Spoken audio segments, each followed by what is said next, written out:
Hi, my name is Lena. Welcome to my channel, and this is my third DuneTube video. So this time we read Children of Dune by Frank Herbert, and it's a read-along, which I'm co-hosting. Sorry, guys, with Lukas from the channel Totally Pretentious, Steve Donoghue from the channel Steve Donoghue, and Mark Richardson from the channel Richardson Reads. This time we read Children of Dune. And I think first thing that comes to mind when you see this title, Children of Dune, you think about children of Paul Atreides, of Paul Muad'Dib. So about Leto and Ganima, about the heirs of Atreides family. But I think those are also Fremen, the old generation and the new generation, Stilgar, his wife Hara, Alia, and even Duncan Idaho to some extent. So those are all children of Dune. And Steve was absolutely right. It's impossible to talk about this book in one video. So in previous books, we followed Paul Atreides, Paul Muad'Dib. We followed him when he came to the planet Dune, when his family was betrayed, when he had to flee into the desert, and when he became a leader of Fremen, and later on he vanquished Baron Harkonnen, his old enemy, the enemy of his family, and became an emperor. He also vanquished an emperor, I'm sorry. So it was his journey from a fugitive to an emperor. Then there was 12 years of jihad, of some sort of religious war, because Fremen perceived Paul as a prophet, almost as a living god. Although he opposed to it, he couldn't do anything about it. So he was perceived as a deity, as a god, as a prophet, because he could predict the future. And Fremen came to rely on them and on his prediction and on him. But now Paul is believed to be dead. He lost his eyesight, and following the Fremen law, he went to die into the desert. And he is believed to be dead. Although there is a possibility that he is still alive and he comes to the Arrakeen, to the city from time to time, and prophesies against the Atreides family.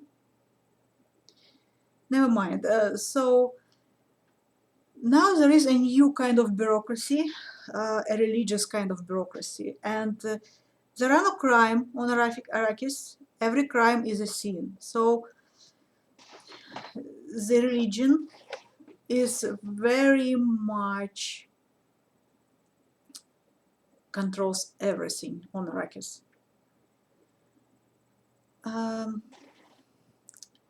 And now, when Paul is dead, he's a legend, and he is believed to say things that he has never said. So they invent things he said. They use his name. And his own children says, I think it's Ganima who says,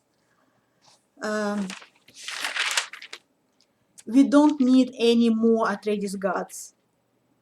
We need a space for some humanity. So his children, as Paul himself, they are against this religion. They are against this deifying of Paul Muad'Dib, of Paul Atreides. It's a very complex book. It's a very complex story. So from the very first book, we know that Fremen had a dream to make Arrakis a green planet. And now we know that half of the Arrakis is actually green. There are forests on it and there are rains. But it changes not only climate on Arrakis, the air much more moistured. There's much more moisture in the air. So it changes everything on Arrakis. There are less spice. There are less place where spice can be mined, so less spice, less worms. So basically, by making Arrakis a green planet, they destroyed the production of spice, almost destroyed the production of spice, and they changed people itself. People themselves are changing drastically. New generation of Fremen don't know what to be a Fremen means. They don't know it. They're not Fremen. And Stilgar himself says, I don't like what my Fremen have become. We will go back to the old ways, without you if necessary, meaning Atreides' children. So the change is drastic. Dune changed drastically in many, many ways. The plot of the book itself contains several storylines, plot lines. There is a conspiracy against Paul Atreides' children to kill them. The conspiracy to kill them because the Chaos Karina wants to take back the empire, their empire. And that leads to Leto, the son of Paul Atreides, being alone in the desert and being captured in the desert and being subjected to spice, which is basically a drug, which is especially dangerous for him because Leto was born with the memory of all his predecessors. His father, his grandfather, unfortunately, which was Baron Harkonnen, and one of his grandfathers, and a lot of other characters.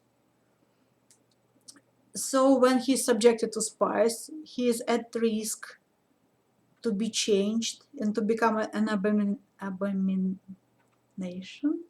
Sorry, guys. So he is in a danger of being possessed by one of these characters, one of these personalities,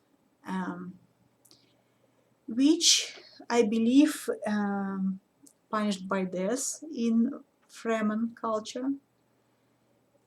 And he doesn't want to cease to exist himself. He doesn't want to become somebody else. So basically, he doesn't have a choice. He had a choice to become just a Fremen and to marry. I believe he had a choice to die in the desert, but he decided to become a god. He merged with, I believe it's called Centraud. So he came to some sort of symbiosis with this thing in the sense of Dune. It saved his life in the desert, but at the same time it changed him. He is no longer human. He will be living several thousand years. And as he thinks, he will become eventually Shai Hulud. He will become a worm, but with conscience. That's how I understood it. Sorry, guys. So basically, they will have another Atreides god, and his rule will be much worse than the rule of his father. Talking with his father, he says that your jihad will be a summer picnic on Caladan by comparison. So he knows that he is an evil, but he thinks that he is unnecessary evil. And this time, it was my second reading of this book. I was very careful. I was reading it very carefully because, to be honest with you, I did not understand the book, The God Emperor of Dune. So I was reading this book, the previous book, very carefully, hoping that it will help me to understand the next book. Well, where were we? So we have another god, another Atreides god, which will be a necessary evil and who somehow will help the humanity to prosper. So basically, he became a thing that humanity needs to fight. I have no idea. Anyway, this was the story with the twins. And another interesting story was the relationship between Jessica, Paul's mother, and the prince of Caladan, of the house Karina. I cannot remember his name. I am so sorry. And she trains him. She teaches him in Bene Gesserit ways, which is a very interesting conception. They train their bodies. It's a very complex muscle training and a mental training. So basically, he becomes very alert to everything that goes on against him. He has abilities to memorize things and to think them through and to see minor details and to understand what's going on around him. And he also becomes a very skilled fighter as a result of this muscle training. So basically, she trains this person who is supposed to be guilty. He is the reason why her grandson was killed. She doesn't know whether he was killed or whether he survived. She doesn't know it for sure. Those are very interesting relationship. In some ways, I think he replaces Paul for her son. Another story, the story that is especially interesting to me, and the story to which I connect emotionally, is the story of Alia and Duncan Idaho. Duncan Idaho is my favorite character in this book. And I think that he understands Dune very well, and he connected to Dune and to Fremen culture extremely well. So basically, he is like an embodiment of the Fremen culture and Fremen beliefs and the Dune, the way it was. And in his own words, what he thinks about this time. It saddened him to see the small ways the new Fremen differed from the old. The passing of the desert was the passing of something precious to humans, and he could not describe this thing. And another one. And he thought, I have become very much the Fremen. It gave him a right sense of continuity. I'm sorry, guys. To realize how deeply he had accepted the ways of the planet, which had harbored his second life. It's a very tragic story. And actually, I still do not understand how it happened and what happened, because I think we assume in reading Dune Messiah that Alia was in love with Idaho, but Alia, she didn't have much of her own experience, and she relied on all these characters, all these personalities, and some of them actually knew Duncan, and some of them actually had their own feelings for Duncan. So we assume that she loved him, but we don't know for sure what kind of feelings she felt for him. And it's strange to me that she succumbs to the Baron Harkonnen, and Baron through her lives a second life. So he liked food and young men, and that's what Alia does. She eats quite a lot, and she starting to have lovers. It saddened me. It was very unpleasant, and Duncan sees. He understands that she is possessed eventually, and he can do nothing with it, and he just leaves. That's I do not understand.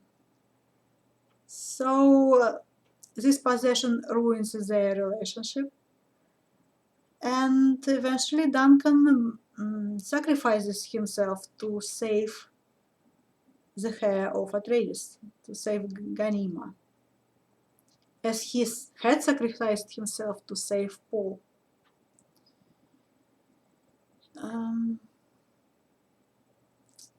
So this is a very sad, very emotional story for me,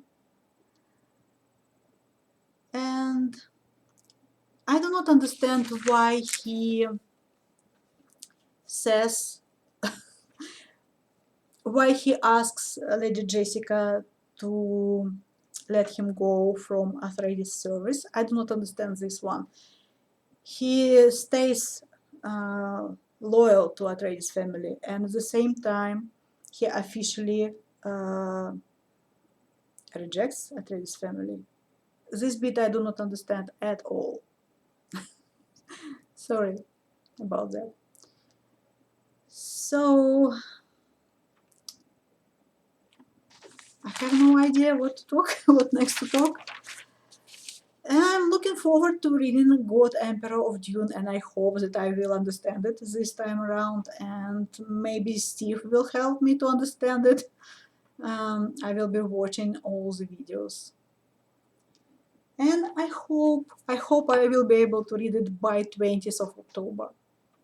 So the next book we are reading, God Emperor of Dune. And as for Children of Dune, this time around I liked it much more, and it was fascinating, especially the last third of it was extremely fascinating to me. Thank you for watching. Goodbye and happy reading.